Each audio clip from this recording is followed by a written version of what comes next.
บ้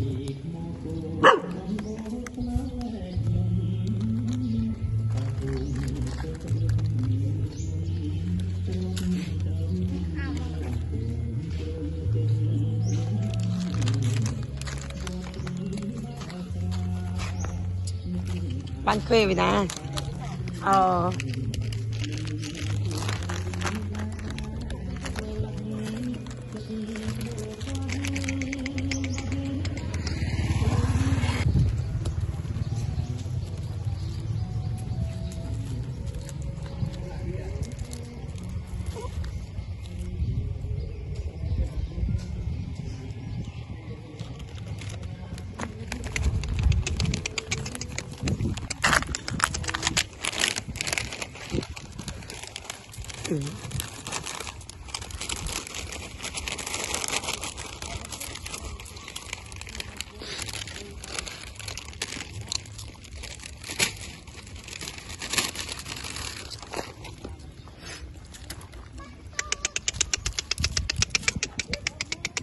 เข้ามา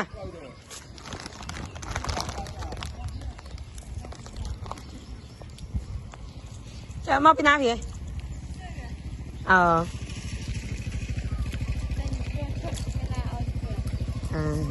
ชุดเปลืองปีเมื่อนั่นนี่ไงนี่หนูจะอันนี้ลำโรยแสบอันนี้เขากดนี่บอนไผ่เหรอบัตรพวกการชุบพวกมวยเขาจัดเรียมเลียนเองที่เรียนตะไคร้แต่เมื่อตกลุกไปเจาะอ่อนไผ่บ้านใส่กระนัดมือเตาเปลือยเรียงเสลดเฉยประหลาดเดียดแต่บุกหลวกเชื่อโยสักจัด30อยู่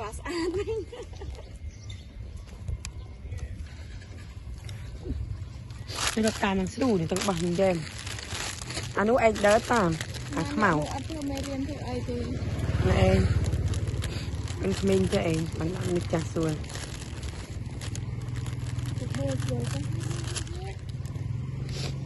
ไปยังไปจีมันต้องมาดองกลางเกล็ดจังหวะเตื่อยตัวขัดออกมาชิลายต่อแล้วดองกลางเมียนมาเจ็บเพิ่มไปเจอมือเจ็บ